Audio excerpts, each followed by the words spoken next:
আসসালামু আলাইকুম। সীমাজ কিচেনে সবাইকে ওয়েলকাম জানিয়ে শুরু করছি আমার আজকের পর্বের রান্না।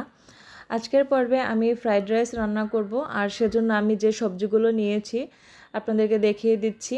আমি এখানে ক্যাপসিকাম, বরবটি, গাজর আর পেঁয়াজের ডাঁটা নিয়েছি। এগুলোকে আমি এভাবে কেটে রেখেছি। গাজরগুলো একটু লম্বা লম্বা করে কেটেছি। আর ফুলকপি নিয়েছি, ফুলকপিগুলোকেও আমি এভাবে ছোট ছোট করে কেটেছি। পেঁয়াজগুলোকে আমি কোয়া ছাড়িয়ে এভাবে ছোট করে লম্বা করে কুচি করে রেখেছি। আর এখানে চিকেন ও চিংড়ি মাছ নিয়েছি। চিংড়ি মাছগুলোকে আমি ছোট ছোট করে কেটেছি, আর চিকেনগুলোকেও। এখন আমি চিকেন এবং চিংড়ি মাছ দুটোটাকেই লবণ, গোলমরিচের গুঁড়া আর সয়া সস দিয়ে ভালো করে মেখে রাখবো। এখানে আমি 2 চামচ করে সয়া সস দিয়ে ভালো করে চামচের সাহায্যে মাখিয়ে তারপর 10 মিনিট রেস্টে রেখে দেব। আর ততক্ষণে আমি চালগুলোকে সিদ্ধ করে নেব এবং সবজিগুলোকেও 3 থেকে 4 মিনিট পর্যন্ত জাল করে সিদ্ধ করে নেব। তো দেখতেই পাচ্ছেন আমি ভালো করে এটাকে মেখে নিচ্ছি। এটাকে মেখে আমি একটা সাইডে রেখে দেব। তারপর আমি মূল রান্নায় চলে যাব। ফ্রাইড রাইস কিন্তু খেতেও ভালো লাগে, আর এটা আমি মনে করি শরীরের জন্য ভালো, কারণ এখানে চিকেন, চিংড়ি মাছ, ডিম এবং বিভিন্ন প্রকার সবজি সবই কিন্তু থাকে। আর ফ্রাইড রাইস কিন্তু আমাদের বাসার সবাই পছন্দ করে, ছোট বড় সবাই। আর এটা কিন্তু আসলেই সকলের একটা পছন্দের খাবার। যেমনি খেতেও ভালো লাগে, তেমনি এটা স্বাস্থ্যের পক্ষেও ভালো। তো এখন আমি এখানে এই রান্নাটা করার জন্য তিন মগ পোলাও চাল নেব। আর পোলাও চালটাকে আমি ভালো করে ধুয়ে একটা সাইডে রেখে দেব। তারপর এটাকে আমি সিদ্ধ করে নেব। আর এই চালটা সিদ্ধ করার জন্য আমি পাতিলে পানি বসিয়ে দিয়েছি। 1 চামচ লবণ দিয়ে দিচ্ছি, আর দিয়ে দেব 1 চামচ সয়াবিন তেল। এই তেল এবং লবণটা দেওয়ার কারণে চালটা কিন্তু ভালোভাবে সিদ্ধ হবে এবং একটার গায়ে আরেকটা কিন্তু লেগে যাবে না, খুব ভালোভাবে ঝরঝরা থাকবে। এখন আমি পাশের চুলায় কড়াইতে পানি দিয়ে দিয়েছি আর সবজিগুলো দিচ্ছি। এখানে আমি ফুলকপি, গাজর, বরবটি এই 3টি সবজি সিদ্ধ করে নেব। 3 থেকে 4 মিনিট পর্যন্ত এটাকে আমি জাল করে ঝাঁপিতে ঢেলে পানি ঝরিয়ে নেব। আর এখন পানিটা কিন্তু গরম হয়ে গিয়েছে, চালগুলো এখানে ঢেলে দিচ্ছি। আমি চালগুলোকে 80% সিদ্ধ করে নেব। যখন দেখব 80% সিদ্ধ হয়ে গিয়েছে, তখন আমি ঝাঁপিতে ঢেলে পানি ঝরিয়ে ঠান্ডা করে নেব। এদিকে সবজিটা কিন্তু এখন সিদ্ধ হতে থাকবে, আর চালটা কিন্তু আমি একটু একটু করে দেখছি সিদ্ধ কতটুকু হয়েছে। তো এখন কিন্তু চালটা সিদ্ধ হয়ে গিয়েছে, আপনারা একটা এভাবে ধরে দেখলেই বুঝতে পারবেন। এখন আমি চালগুলোকে নামিয়ে নেব। সবজিগুলোও কিন্তু হয়ে গিয়েছে, সবজিটাকেও এখন নামিয়ে নেব। আগে চালটাকে নামিয়ে নিই। এভাবে নিচে একটা পাতিল দিয়ে রেখেছি, আর উপরে একটা ঝাঁপিতে আমি এভাবে ভাতগুলোকে ঢেলে নিচ্ছি। ভাতগুলোকে একটু ছড়িয়ে ছড়িয়ে দিয়ে একটু ঠান্ডা করে নেব, তাহলে কিন্তু এই রান্নাটা বেশি পারফেক্ট হয়। সবজিগুলোকেও ঢেলে নিয়েছি এভাবে। আর এখন আমি রান্নাটা করে নেব, সেজন্য চুলায় একটা ফ্রাই প্যান বসিয়ে দিয়েছি। এখন তেলের ভিতরে আমি চিংড়ি মাছগুলো দিয়ে দিচ্ছি। চিংড়ি মাছটাকে আমি ভেজে তুলে নেব, আর এই একই তেলের ভিতরে আমি চিকেনগুলোকেও ভেজে নেব। তো চিকেনগুলোকে আমি একটু সময় নিয়ে ভাজবো, যাতে করে একটু ভালোভাবে সিদ্ধ হয়। চিংড়ি মাছগুলো কিন্তু ভাজা হয়ে গিয়েছে, এখন এটাকে আমি তুলে নেব। এটাকে তুলে নিয়ে এই তেলের ভিতরে চিকেনগুলোকে দিয়ে দেব।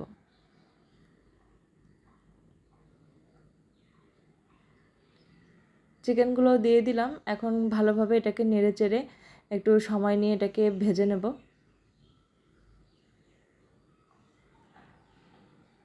আর এই চিকেনগুলোর ভিতরে আমি 1/2 চামচ আদা বাটা এবং 1/2 চামচ রসুন বাটা দিয়ে দেব, যাতে করে খুব সুন্দর একটা ফ্লেভার আসে। সব কিছু দিয়ে আমি আবার নেড়ে চেড়ে দিচ্ছি।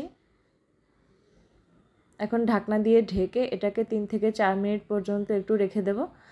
আর ফাঁকে ফাঁকে কিন্তু ঢাকনাটা উঠিয়ে একটু নেড়ে চেড়ে দেবো, তাহলেই কিন্তু এটা খুব সুন্দরভাবে সিদ্ধ হয়ে যাবে এবং খুব পারফেক্টভাবে এটা ভাজা হয়ে যাবে। তো এখন ঢাকনাটা সরিয়ে আরেকটু নেড়ে চেড়ে আমি চিকেনগুলোকে তুলে নিচ্ছি। এটা কিন্তু খুব সুন্দরভাবে সিদ্ধ হয়েছে। আর এই একই তেলের ভিতরে আমি একটা ডিম ভেঙে দেব।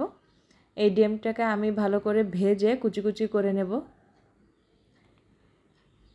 ডিমটাকে ভেঙে দিচ্ছি। এটা যখন ভালোভাবে ভাজা হবে এটাকে আমি ছোট ছোট করে টুকরো টুকরো করে নেব। আর এখন এখানে কিছুটা লবণ এবং কিছুটা গোলমরিচের গুঁড়া দিয়ে দেব।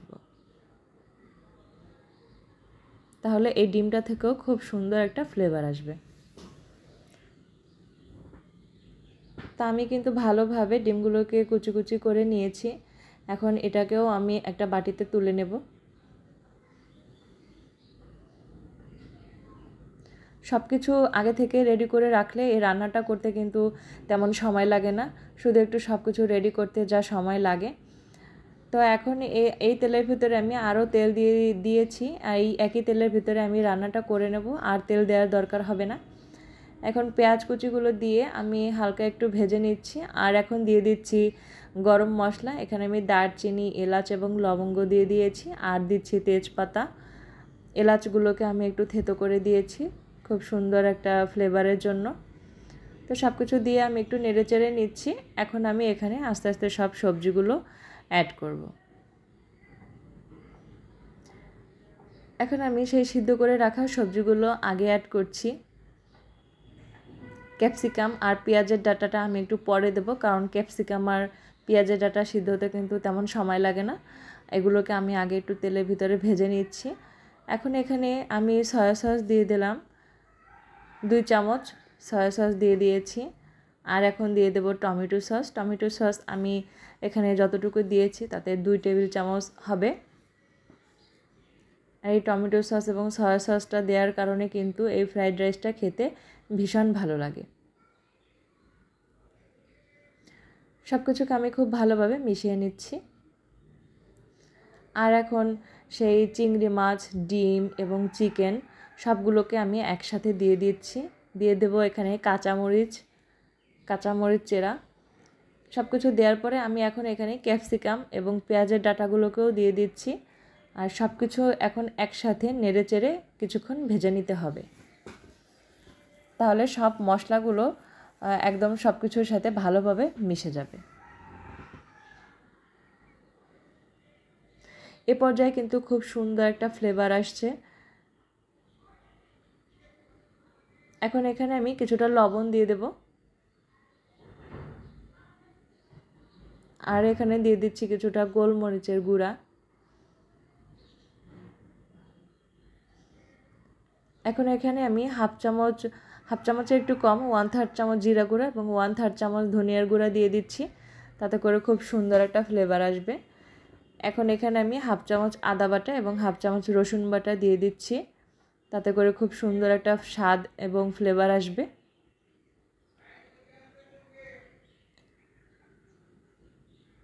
তো সব মশলা কিন্তু সব কিছুর সাথে একদম খুব ভালোভাবে মিশে গিয়েছে এবং ভালোভাবে ভাজা হয়েছে। এখন আমি এখানে সেই সিদ্ধ করে রাখা ভাতগুলো দিচ্ছি, পোলাও ভাত। তো এগুলো দেওয়ার পরে আমি সব কিছুকে খুব সুন্দরভাবে নেড়েচেড়ে মিশিয়ে নেব। এবং সব কিছু যখন নেড়েচেড়ে মিশিয়ে নেওয়া হবে তখন এটাকে আমি ঢাকনা দিয়ে 5 মিনিট দমে রেখে দেব। এটাকে কিছুক্ষণ দমে রাখার পরেই কিন্তু খুব সুন্দরভাবে সব কিছু সেট হয়ে যাবে এবং তারপর একটু নেড়েচেড়ে নামিয়ে নিলেই কিন্তু আমাদের ফ্রাইড রাইস রেডি হয়ে যাবে।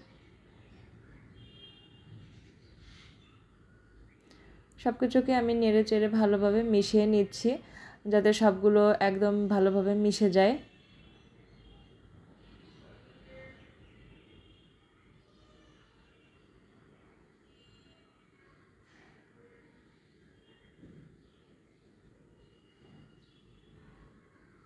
আমি চেষ্টা করেছি আপনাদেরকে পুরো রান্নাটা খুব ভালোভাবে বুঝিয়ে দেওয়ার জন্য। এখন আমি এখানে ঘি দিয়ে দিচ্ছি, 1 চামচ ঘি উপর থেকে দিয়ে দিচ্ছি, ঢাকনা দিয়ে এখন ঢেকে দেব। আর এখন এখানে কেওড়া জল দিয়ে দিচ্ছি। কেওড়া জলের বাটার যে মুখ সেটাতে করে আমি 1.5 মুখ কেওড়া জল এখানে চারিদিক থেকে ছিটিয়ে দিচ্ছি। এর কারণে কিন্তু খুব সুন্দর একটা ফ্লেভার আসবে আর ঘিটা দেওয়ার কারণে একটা শাহি ফ্লেভার আসবে। এখন ঢাকনা খোলার পরে কিন্তু এত সুন্দর একটা ফ্লেভার আসছে যা বলার মতো না। আসলে এটা খেতেও কিন্তু ভীষণ টেস্টি হয়েছিল। আর এখন সব কিছুকে আমি নেড়ে চেড়ে আবারও মিশিয়ে নিচ্ছি। এখন সব কিছু মেশানোর পরে আমি আরও 3 থেকে 4 মিনিট পর্যন্ত এটাকে ঢাকনা দিয়ে ঢেকে রেখে দেব, যাতে করে আরও ভালোভাবে সেট হয়ে যায়। তো এখন ঢাকনা খুলে এটাকে আমি আবার দেখিয়ে দিচ্ছি এটা কেমন হয়েছে। দেখতেই পাচ্ছেন একদম খুব ঝরঝরে হয়েছে কিন্তু রান্নাটা, একটার সাথে একটা চাল কিন্তু মিশিয়ে নেই, একদম পারফেক্টভাবে ফ্রাইড রাইসটা কিন্তু তৈরি হয়ে গিয়েছে। আপনারা বাসায় এভাবে ফ্রাইড রাইস তৈরি করে পরিবারের সবাই মিলে এনজয় করতে পারেন। আর ভিডিওটি যদি ভালো লেগে থাকে, রেসিপিটি যদি আপনাদের ভালো লেগে থাকে, তাহলে লাইক কমেন্টস করে সাবস্ক্রাইব করে পাশে থাকবেন। আর যারা ফেসবুক থেকে দেখছেন তারা ফলো দিয়ে রাখবেন, তাহলে আমার ভিডিও আপলোড হওয়ার সঙ্গে সঙ্গে আপনি সব ভিডিওগুলো দেখে নিতে পারবেন। তো কেমন লাগলো বন্ধুরা আমাকে কিন্তু অবশ্যই কমেন্টস করে জানাবেন। আর আমার সব ভিডিওগুলো দেখে রাখবেন, আর কিন্তু অবশ্যই পাশে থাকবেন, কারণ আপনাদের একটা কমেন্টস আমাকে অনেক উৎসাহিত করে। আল্লাহ হাফেজ।